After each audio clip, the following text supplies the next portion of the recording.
Hi friends, welcome to my channel. నేను చిన్ని first గురువు ప్రార్థన. గురు బ్రహ్మ గురు విష్ణు గురుదేవో మహేశ్వర గురు సాక్షాత్ పరబ్రహ్మ తస్మై శ్రీ గురువే నమః. మీలో ఉన్నటువంటి పరమాత్మకు కూడా నా యొక్క ప్రణామములు. సో వన జీవితం ఎలా ఉందో ముందు స్టోరీ తెలుసుకుందాం అన్నమాట. ఇంతకుముందు అంతా మీరు తెలుసు కదా, ఆమె ఎలా ప్రెగ్నెంట్ అయింది, ఆమెకి కాలు ఎలా వాచింటే మర్దన చేస్తూ ఉంది, ఇవన్నీ చూశారు కదా, ఇది అంతా విన్నారు కదా. ఇప్పుడు ఇంకొక స్టోరీలోకి వెళ్ళిపోదాము. సోమ చెప్పటం ఆపి మా కోసం ఒక పానీయం తెచ్చింది. తాగిన తర్వాత ఆమె కొనసాగించింది.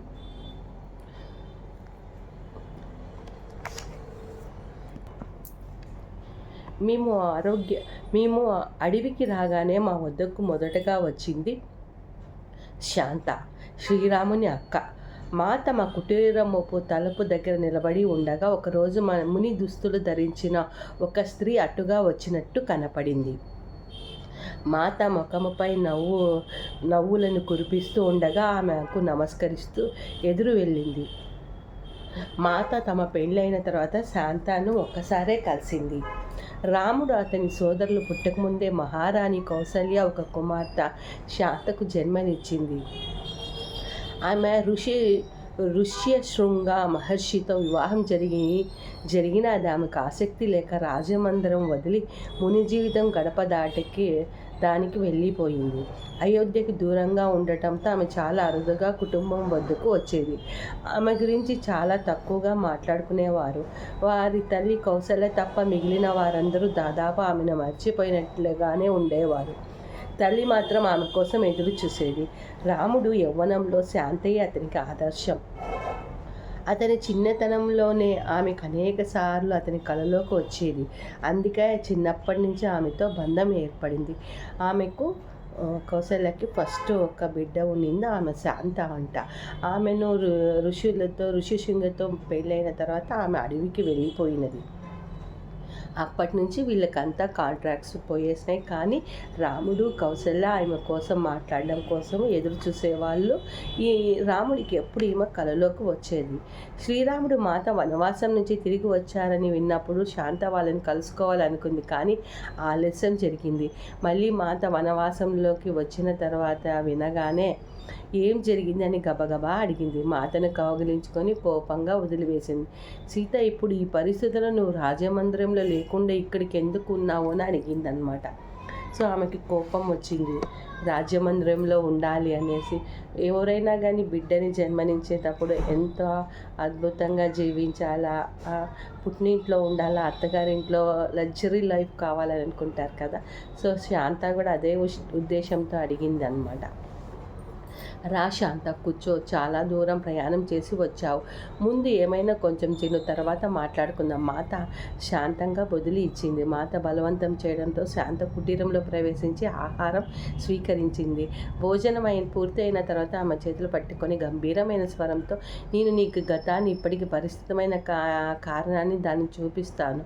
వారిద్దరూ ధ్యానంలోకి వెళ్ళిపోయారు. తర్వాత మాత తను శాంతకు భృగు మహర్షి నారాయణ చెప్పించడం, ఆ తర్వాత జరిగినవన్నీ చూపించిందనమాట. ఆమె చెప్పిందంతా విని శాంత కళ్ళల్లో నీళ్లు తిరిగాయి. అయితే నువ్వు కూడా ఈ శాపాన్ని అంగీకరించావా అని అడుగుతుందన్నమాట. ఆమె అవును, నేను ఈ శాపాన్ని అంగీకరించే వనవాసానికి వచ్చానని సీత కూడా చెప్తుందన్నమాట. ఎంతసేపు ఉన్నా కూడా మనం కొట్లాట్లోనూ దాంట్లోనూ ఉన్నా కూడా భోజనం తినడము ఆపేయకూడదు. అందుకే ఇక్కడ శాంత ఫస్ట్ కోపాన్ని తగ్గించుకునేసి ఆమె కుటీరంలోకి వెళ్ళి భోజనం చేసి మళ్ళీ ఇద్దరు కూర్చొని ధ్యానం చేసి ఏం జరిగిందో అంతా చూపించింది అనమాట.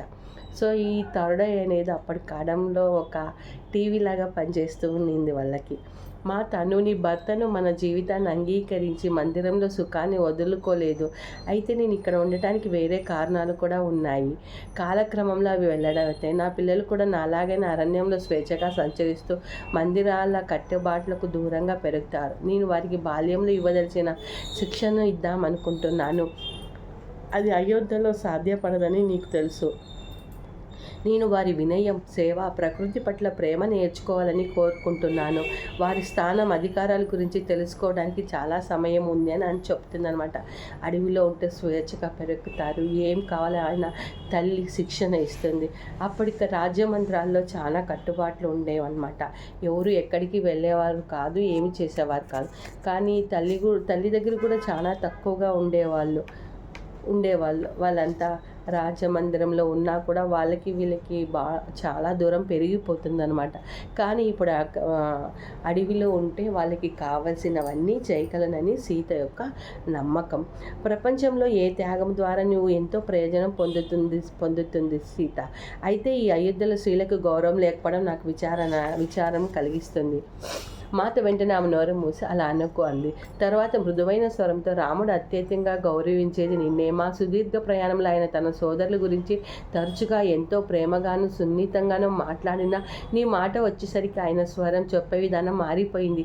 మా 14 సంవత్సరాల వనవాసంలో ముని జీవితం గడపడానికి నువ్వే సిద్ధం చేశావని ఆయన చెప్పేవారు. నీ కృషి ద్వారానే అది సాధ్యమైంది. మా క్లిష్ట యాత్రల్లో ఆయన నిన్ను తరచుగా తలుచుకునేవారు. ముఖ్యంగా తిండి నీడ దొరకనప్పుడు అతనికి నీవు ఆదర్శరాలనివి. ఒక స్త్రీ ఎలా ఉండగలదో దానికి ఆదర్శనం నువ్వే. అయినా నాతో నేను నిన్ను గుర్తుకు తెస్తున్నాను అంది. మృదువైన నవ్వుతో మాత శాంత వైపు తిరిగి, నేను నాకు ఇచ్చిన అభినందనలలో ఇంతకంటే గొప్పది లేదని చెప్పాను. ఇప్పుడు శాంత సీత నోటిపై వేలు ఉంచి మృదువంగా అలా అనవద్దు అంది. మాత శాంత చేతిని తొలగించి తిరిగి కొనసాగించింది. ఆయన ఒకసారి నాతో తన సోదరులు కనిపించే పనిని, బయటకు అర్థమయ్యే దానిని చేస్తామని, కానీ నేను అదృశ్య లోకాల అవసరమైన దానిని, మౌనంగా గుర్తించబడిన దానివని చేస్తామని చెప్పారు. మనం కోరుకున్నది కూడా అదే కదా, ఛాయిల్లో ఉండే అవసరమైన దానిని చేయటమే. ఏమి కోరుకోకుండా ప్రపంచానికి మేలు చేకూర్చడం మన ఎంచుకున్న మార్గం అదే. శాంత దానిని అంగీకరిస్తున్నట్టుగా తల ఊపింది. ఆయన చిన్నతనంలో నువ్వు ఆయన కళల్లోకి వస్తుండటాన్ని బట్టి తనకు ఒక అక్క ఉన్నదని తెలుసుకోగలిగానని ఆయన చెప్పారు. కళలో ఆమె వస్తుంటే తనకు ఒక అక్క ఉందని శ్రీరాముడికి తెలిసింది.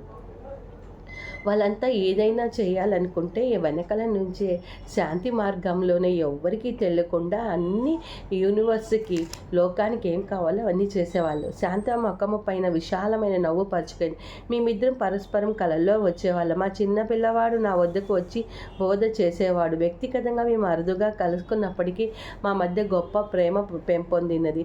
దశరథ మహారాజు చివరి రోజులో మీరు ఆయన పక్కనే ఉన్నారని నాకు తెలుసు. ఆయన కొడుకులందరూ వెళ్ళిపోయినా మీరు వచ్చి ఆయన పట్టుకొని కూర్చొని ఉన్నారని తెలుసు. దానివలన కుటుంబం విడిపోవడం వల్ల ఆయన హృదయంలో ఏర్పడిన బాధను పక్కన పెట్టి ప్రశాంతంగా ఈ లోకం నుంచి నిష్క్రమించాడు.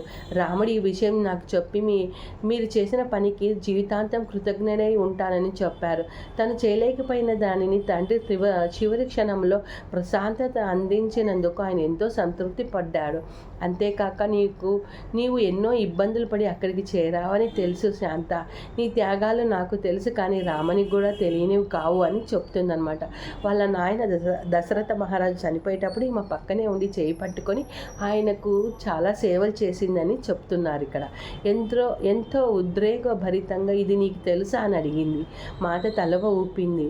నువ్వు అక్కడ ఉన్నావని తెలియటమే తన తండ్రి మరణం తర్వాత రాముడికి ప్రశాంతత చేకూర్చింది. నీ మర్యాద, వినయం, నీ ఆధ్యాత్మికత విజయాల గురించి నేను మాట్లాడడం లేదు. కానీ శాంత, నేను లంకకు వెళ్ళిన తర్వాత నా జీవితంలో ఆ దుర్దినాలలో నన్ను ఓదార్చడానికి వచ్చిన అనేక మంది మహిళలు, ఋషులతో పాటు నిన్ను కూడా నేను చూశాను. మర్యాద కొద్దీ నీ ముందుకు రాలేదు, కానీ నేను నిన్ను చూశాను. నీ రాక ద్వారా నా హృదయం ఎంతో తేలిక పడిందో నాకు తెలియదు. నీ ద్వారా రాముడు నా వద్దకు వచ్చినట్టు అనిపించేది. దానికి నేను సర్వదా కృతజ్ఞురాలనని లంకలో రోజులను జ్ఞాపకం చేసుకుంటూ చెప్తున్నది సీతామాత. తర్వాత తను ఏడుస్తూ చెప్తున్నది. చూడండి, ఇప్పుడు వదినలు, వాళ్ళు, ఆడబిడ్డలు ఎంతగా కొట్లాడతారు. కానీ శ్రీత అలాంటి సమయంలో ఉన్నప్పుడు శాంత అక్కడికి వచ్చి ఆమెను ఓదార్చడానికి కూడా ఆమె దగ్గరికి వెళ్ళింది అంత దూరం. సో ఇదంతా మెడిటేషన్లోనే. సో అలాగనే మనం కూడా వదిన మరదళ్ళు కూడా అందరికీ మనం గొప్ప సపోర్ట్గా ఉండాలి. నేను అక్కడే ఉన్నాను సీత, ఆమె గొప్పగా చెప్పింది. స్థిరంగా మాత వైపు చూస్తూ బదిలిచ్చింది. పార్వతీదేవి పిలిచినప్పుడు నేను ధ్యాన స్థితిలో ఉన్నాను. ఆమె పిలుపు విశ్వమంతా ప్రతిధ్వనించింది. నా శరీరం నుంచి నా ఆత్మ బయటకు వచ్చి నాకు తెలియకముందే నేను అక్కడికి గొప్ప మహిళ ఋషులు ప్రక్కనే కూర్చుని అంత గొప్ప ఆధ్యాత్మిక సాధనను కలిగిన ఆ స్త్రీల మధ్యన కూర్చుని అర్హత నాకు లేదు. కానీ నా హృదయం నన్ను త్వరగా లాక్కొని వచ్చింది. మీ 14 సంవత్సరాల వనవాసంలో నా హృదయం నిన్ను రాముని వెన్నంటే ఉంది. అంతేకాదు నీ వనవాసంలో నిన్ను బందీగా కొనపోవటం జరిగిన రోజుల్లో నేను ఒక్కరోజు కూడా మీకోసం ప్రార్థించకుండా, ధ్యాన ఫలాన్ని మీ రక్షణ కోసం దారిపోయకుండానూ లేను సీత. లంకలో నీవు పడిన కష్టం మా అందరి కోసం. అందుకే విశ్వంలో అనేక భాగాల నుంచి అదృశ్య లోకాల నుంచి నువ్వు ప్రపంచానికి అందించబోతున్న ప్రయోజనానికి నిన్ను మెచ్చుకోవడానికి స్త్రీలందరూ నీ చుట్టూ చేరారు. రాముడు నువ్వు కలిసే చీకట్లను తొలగించారు. దానివల్ల ఒక నూతన కాంతి, ప్రేమ కాంతి అంతటా ప్రకాశిస్తున్నది. మాట ఏమీ బదులు పలకలేదు. కొంచెం సేపు కుటీరంలో నిశ్శబ్దం నెలకొల్పింది. తర్వాత మాట, అది అంతా అయిపోయిన కథ. ఇప్పుడు నేను మీ ఇద్దరి పిల్లల కోసం ప్రణాళికలు చేయాలి. ఇద్దరా? మాట తల ఊపింది.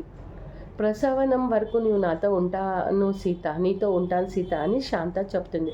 శాంత, ఈ సమయంలో నాతో ఉండగలిగిన వారు ఎవరూ లేరు. దయచేసి ఇక్కడే ఉండి రాముని పిల్లలు ప్రపంచానికి అందించడంలో సహాయం చేయి. దాంతో శాంత మాతతోనే ఉండిపోయింది. పిల్లలు పుట్టిన తర్వాత మొదటిసారిగా ఎత్తుకున్నది ఆమె. ఆ కాలంలో ఆమె మాతకు ఎంతో ప్రియమైనదో నాకు తెలిసింది. మాత ఆమె ఒక అక్కలాగా, ఋషిలాగా కూడా చూసింది. తమ 14 సంవత్సరాల వనవాసంలో మాత తన సమయంలో ఎక్కువ భాగాన్ని మహిళా ఋషులతో గడిపింది. ఇప్పుడు అది కోల్పోయింది. శాంత రావడంతో ఆ జ్ఞాపకాలు తిరిగి వచ్చాయి. వారిద్దరూ ఎక్కువ సమయం ధ్యానంలోనూ ఆధ్యాత్మిక చర్చలతోనూ గడిపేవారు. వారు చర్చల్లో ఉండగా కొన్నిసార్లు గంటలు గడిచిపోయేది. పిల్లలు పుట్టిన తర్వాత మాత సోదరి ఊర్మిళ వారితో ఉండటానికి అయోధ్య నుంచి వచ్చింది. శాంత ఇంకా తను వెళ్ళవచ్చు అనుకున్నది. ఆమెను మాత కౌగలించుకొని తన కృతజ్ఞతలను, ప్రేమను వ్యక్తీకరిస్తూ గాఢ ఉద్రేకతతో, శాంత, నేనేం మాట్లాడలేకపోతున్నాను. ఒక అక్కగా, స్నేహితురాలుగా నువ్వు ఇక్కడ ఉండటంతో నేను ఆశీర్దింపబడ్డానని అనుకున్నది. శాంత ఎన్నో రోజులు ఆమె దగ్గర ఉండి వాళ్ళ పిల్లలను పెంచినది. ఫస్ట్ ఈమెనే ఎత్తుకోయినది. ఇదంతా తను చెప్తా ఉంది సీతాదేవి. శాంత వీళ్ళిద్దరూ జరిగింది. తర్వాత వీళ్ళిద్దరూ ఎప్పుడు గంటలు ధ్యాన స్థితిలో కూర్చొని ఎక్కువ మాట్లాడుకునేవాళ్ళు. ఇంకా తర్వాత ఊర్మిళ వచ్చినది కాబట్టి ఆమె వెళ్ళటానికి తయారైనది. వారిద్దరూ కలిసి నించున్న సన్నివేశపు సున్నితత్వాన్ని విడిపోవటానికి ఇష్టం లేనట్టుగా చూడడం నన్ను కదిలించింది. చివరిగా మాత వైపు చూసి శాంత వెనక్కి తిరిగి ఒక సుదీర్ఘ ప్రయాణం మొదలుపెట్టింది. అడవిలో ఆమె వెళ్తూ ఉండటాన్ని మేము చూపు మేర చూసాం. ఈ లోకం వదిలేలోపే ఆమె మరొకసారి మాత్రమే చూడగలిగాము. మాత చనిపోయే లోపల ఒక్కసారే ఈమెను చూశారంట వీళ్ళు. ఆ రాత్రి మాత నాతో ఈ ప్రపంచం శాంతిని మర్చిపోతున్నది. ఆమె సోదరుల చర్యలు చిరకాలం గుర్తించుకుంటుంది. ఆమె గొప్పతనం ప్రపంచపు దృష్టి పదంలో పడదు. నేను ఆమెను జ్ఞాపకం ఉంచుకొని ఆరాధిస్తున్నాను. ఈ కుటుంబానికి నేను ఆధ్యాత్మిక వివేకం ద్వారా ఆమెను ఏం చేస్తుందో ఎప్పటికీ తెలియదు. కానీ భవిష్యత్తులో అది నిన్ను ఎన్నో ఆశీస్సులను తెస్తుందని చెప్తున్నామంట. ఈ విషయం శాంత గురించి ఎక్కడ లేదంట. సో ఆమె జ్ఞాపకాలలోనే అది నిలిచిపోతుంది అనేది సీత ఇక్కడ చెప్తుంది. తర్వాత నేను అంత దూరము శాంతను సురక్షితంగా నడిచి వెళ్ళగలదా అని అడిగాను. సీత నవ్వి, ఆమెకు ఎన్నో అద్భుత శక్తులు ఉన్నాయి. ఆమె రాముని సోదరి అంది. తర్వాత కొంతకాలానికి రాముడు తన పిల్లలు చూడ్డానికి వచ్చాడు. ఆయన తమ పిల్లల్ని ఎత్తుకున్నప్పుడు పొందిన ఆనందం 3 లోకాలలోనూ విస్తరించింది. అది అనేక లోకాలలో ప్రతిధ్వనించడం చాలామందికి వినపడింది. సోమ మాట్లాడడం ఆపింది. కుటీరంలో నిశ్శబ్దంతో నిండింది. కొన్ని నిమిషాల తర్వాత ఆమె కళ్ళు తెరిచి కుటీరం చుట్టూ చూసింది. ఆమె నెమ్మదిగా వర్తమానంలోకి తిరిగి వస్తున్నట్టుగా అనిపించింది. అనేక మంది మునులు వచ్చి మౌనంగా సోమ చెప్పేదాన్ని వింటుండటం కనిపించింది. నేను సోమ కథలో లీనమైపోయి వారు రావటాన్ని చూడలేదు. సోమ వారిని చూసి వెంటనే మీ అందరికీ ఆహారం సిద్ధం చేసి తర్వాత కొనసాగిస్తానంది. మా అమ్మ ఆమెను వారించి మేము నిన్న ఇంకా ఇబ్బంది పెట్టుకోదలచలేదంది. ఇబ్బందా? సోమ నవ్వుతూ అడిగింది. మాత నన్ను ఆదేశించిన విధంగా నేను సేవ చేస్తున్నాను. ఆమె నాతో హనుమతో మీ వద్దకు వచ్చిన వారికి ఆహారం పెట్టమని చెప్పింది. ఆ విధంగానే వారికి మా ప్రేమ తెలుస్తుంది. అప్పుడు వారి శరీరంలో ఆత్మ రెండూ సంతృప్తి పడతాయని చెప్పింది. కనుక నేను వేరే విధంగా చేయలేనండి. రండి, నేను మీకోసం అత్యంత రుచికరమైన ఆహారం చేస్తున్నాను. ఆమె ఎవరి ఇంటికి వచ్చిన అందరికీ ఆతిథ్య సేవ చేయాలని చెప్పిందనమాట. సీత రాముడికి, తర్వాత సోమకు. మేము వంటశాల వైపు ఆమెను అనుసరించాము. అప్పుడు వర్షం ఆగి భూమాత వానలో తడవటం వల్ల వచ్చిన వాసనతో గాలి అంతా నిండింది. చీకటి పడిపోతూ ఉంది. ఆశ్రమంలో సాయంత్రం భోజనం సమయం అయ్యిందని గుర్తించాం కానీ అక్కడికి వెళ్ళడానికి ఇష్టపడలేదు. సోమ ఇంకా ఎన్నో కథలు చెప్పబోతుందో అని అనిపించింది. దాంతో మేము ఆమెకు భోజనం తయారు చేయడంలో సహాయం చేశాం. ఇంకా అనేక మంది మునులు వచ్చారు. వారు వచ్చినప్పుడల్లా సోమ పరిచయస్తుల్లా నవ్వింది.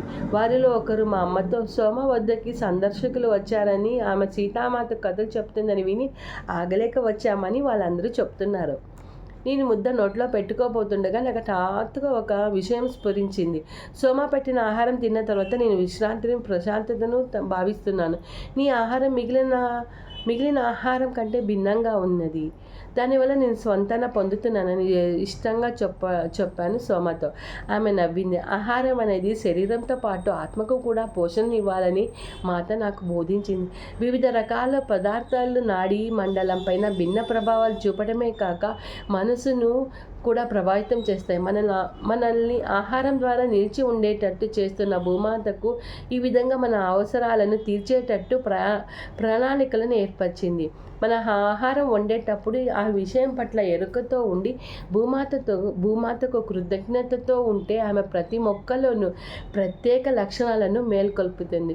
సో మనం ఈ కృతజ్ఞత తినేటప్పుడు, ఎప్పుడు వంట చేసేటప్పుడు, ఇది ఎంత బాగా వండుతున్నానో, ఇవి ఎన్నో నాకు చిక్తూ ఉన్నాయి, ఇట్లా అనుకొని థ్యాంక్ యూ చెప్పుకొని చేస్తే అది మధురంగా మారుతుందని సోమ చెప్తుంది. ఇప్పుడు కూడా చాలా ఫేమస్ బుక్ వచ్చింది, ఎవరో రచయిత రాశాడు, థ్యాంక్ యూ చెప్పడం.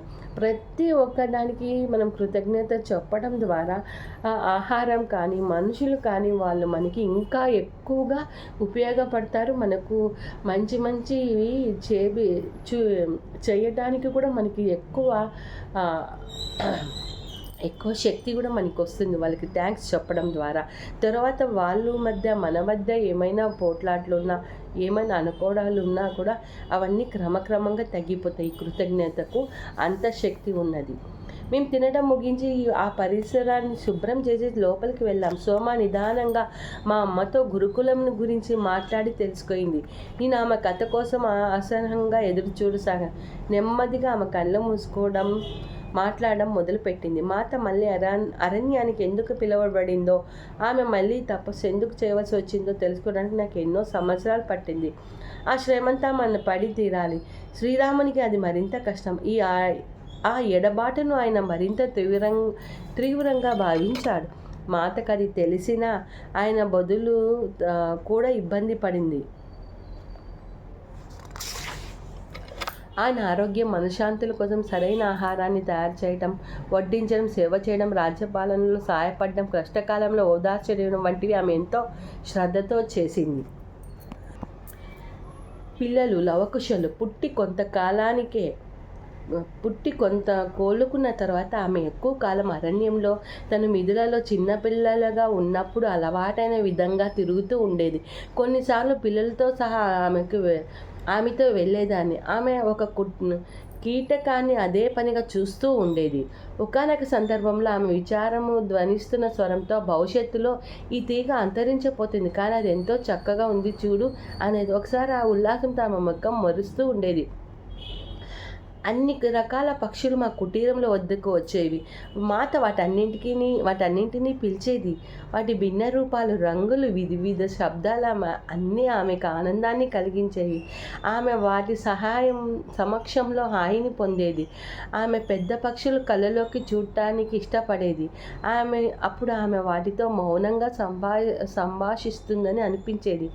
ఆమె ఒకసారి దాన్ని దృశ్య మార్పిడి అని చెప్పింది. ఆమె వాటి మనసులో చిత్రాలను చూడగలిగి వాటి చిత్రాలను పంపేది. ఆ విధంగా వారు సమాచారాన్ని నిరపేవారు. ఆమె కీటకాలను పిలుస్తూ ఉండేది, వాటికి భోజనాలు వేస్తూ ఉండేది. తర్వాత పెద్ద పెద్ద అనిమల్స్ను వాటి కళలోకి చూసి సమాచారాన్ని పంపించేది. అంటే ఎవరికి? రాముడికే పంపించేది. ఆయన కూడా వీటితో ఉంటాడు కాబట్టి ఆమె కళ్ళ ద్వారా ఆ చిత్రాలను ఆయనకు పంపగలిగేదేమో. ఆమె నవ్వుతూ, ఎందుకంత ఆశ్చర్యం సమా, ఈ జంతువులు వృక్షాలు ప్రేమ ప్రతీకీకరణలో అవి వేరే ఏ ఇతర కారణం చేత ఉనికిలోకి రాలేదు. ఆ తర్వాత విచారంతో కొనసాగింది. మానవ జాతికి ఒకప్పుడు ఈ విషయం తెలుసు, కానీ అందరూ వేగంగా దీన్ని మర్చిపోతున్నారు. వారు తమ మధ్య మిగతా ప్రకృతి మధ్య ప్రసరించే ప్రేమ ప్రవాహాన్ని నిరోధించినప్పుడు ఆమె తల పట్టుకుంది. ఇది జరగకుండా ఆపాలనేదే మా ప్రగాఢ వాంఛ. దానికోసం మనం ప్రపంచాన్ని మరింత ప్రేమతో సంతృప్తి పరచాలి సమా. మనం చేయవలసినది అదే ఒకటే. అందుకోసం మీరు మళ్ళీ వెనకకు అరణ్యంలోకి పిలువబడ్డారా అని అడిగాను నేను. ఆమె నవ్వింది. కారణాలు నీకు తెలుసు సోమా. వాటి గురించి పదే పదే మాట్లాడతాం ఎందుకు? కొన్ని నిమిషాలు మౌనం తర్వాత ఆమె, మందిరంలో సౌకర్యవంతంగా ఉంటుంది, నువ్వు అక్కడ ఉంటావా అని అడిగింది. నేను తలాడిస్తూ, మీరు ఎక్కడ ఉంటే నేను అక్కడే ఆనందంగా ఉంటాను మాత. మీరు అనుమతిస్తే విశ్వంలోని చీకటి మూలాలలోకి కూడా మీతో వస్తాను. ఆమె నవ్వింది. నువ్వు నన్ను అనుసరించావు, నేను ఎక్కడికి వెళ్ళినా నువ్వు అక్కడ ఉంటావు సోమ. అది ఎప్పుడు అలాగే జరుగుతుంది. సోమ తన కథను కొంత ఆపి ఆమె ఈ మాటలు చెప్పగానే నాలో చేయవలసిన కానంత ఆనందం పొంగి పొర్లినది. చెప్పలేనంత కానంత ఆనందం పొంగి పొలింది. అది నాకు కొంత తెలుసు, కానీ ఆమె ధృవీకరించడం అన్న ఈ చెవుల్లో మాటలు వింటానని నేను అనుకోలేదు. సోమస్వరం పూడికిపోయింది. కాసేపు మౌనంగా ఉండిపోయి తిరిగి కొనసాగించింది. భూమికి అస్థిరత్వం కలగటం అనేది ప్రకృతి పైన రావడి చూపించిన అధికారం వల్ల మాత్రమే. యుద్ధంలో ఇరు పక్షాలు ఉపయోగించిన ఆయుధాల వలన కూడా భూతాలపై అంతకు ముందు ఎప్పుడూ రాముడు వరాలుగా పొందిన దేవలోకపు ఆయుధాలు ఉపయోగించబడలేదు. వాటి ప్రభావం చాలా తీవ్రంగా ఉంటుంది. అవి సరికాని వారి చేతుల్లో పడితే భూమి మీద జీవాన్న నాశనం చేసి ఉండేవి. అందుకే రాముడు యుద్ధం ఆపడానికి అన్ని విధాలుగా ప్రయత్నించాడు. చివరకు రావుని చంపే మార్గం లేక యుద్ధం చేయవలసి వచ్చింది. ఆయన ఈ ఆయుధాలను ఉపయోగించవలసి వచ్చింది. ఎంతో జాగ్రత్తగా ఆ పని చేశారు. భూమాత ఆ పరిమాణాలను కూడా అనుభవిస్తుంది. భవిష్యత్తులో చాలా కాలం పాటు అనుభవిస్తుంది. ఇప్పుడు ఏదైనా యుద్ధం జరిగినప్పుడు దాని నుంచి వచ్చే ఎంతో కెమికల్స్ కానీ, దొమ్ము కానీ, ఏదైనా కానీ భూమాతనే భరించవలసి వస్తుంది. ఇప్పుడు ఎన్ని యుద్ధాలు జరుగుతున్నాయి, వీటి వల్ల పొల్యూషన్ అంతా ఎక్కువగా పెరుగుతున్నది. శాంతి అనేదే తక్కువైపోయింది. మాత తన ఆయుధాల ఫలితాన్ని మార్చలేదు, కానీ భూమాత బాధను తన ప్రేమతోన ఆమె కోల్పోయే సంతులితను సరిచేయటం ద్వారా మరికొన్ని సుదూర భవిష్యత్తు కోరిక ప్రత్యేకరించబడకుండా చూడ్డం ద్వారానే పోగొడుతున్నానంది. ఇప్పుడు భూమాత ఎంత బాధను అనుభవిస్తున్నదో, ఎన్ని యుద్ధాలు జరుగుతున్నాయి. మాత ఈ విధంగా చెప్పబడుతున్నప్పుడు ఆమె కళ్ళు సుదూరంగా ఈ కాలంలో కాక ఇంకా ఊహకందని కాలాన్ని చూస్తున్నట్టున్నాయి. ఇప్పుడు జరుగుతున్నదంతా మాత ముందే చూస్తున్నట్టుగా ఉన్నది. అప్పుడు నేను పరిస్థితి యొక్క తీవ్రతను అంచనా వేయగలిగాను. అంతటి యుద్ధం తీవ్ర పరిమాణాలు లేకుండా మానవాళి మరి గ్రహాలపై గాఢముద్రలు వేయకుండా వదలదు. ఒకానొక నూతన నాగరికత విరియటానికే విజయాలు వేయవలసిన పాత్ర శ్రీరాముడిది. మాత పని యుద్ధ సమయంలోనూ యుద్ధానికి ముందు జరిగిన హానిని పూడ్చడమే. ఇప్పుడు కూడా సీతాదేవి ఈ హానిని పూడ్చగలదని భావిస్తూ ఇక్కడితో ఈ చాప్టర్ని మనం ముగిస్తున్నాం. నెక్స్ట్ లవకుశల విద్యాభ్యాసం. ఇప్పుడు వన జీవితంలో ఆమె ఎలా ఉండేది ఇదంతా తెలుసుకుందాం. Thank you friends.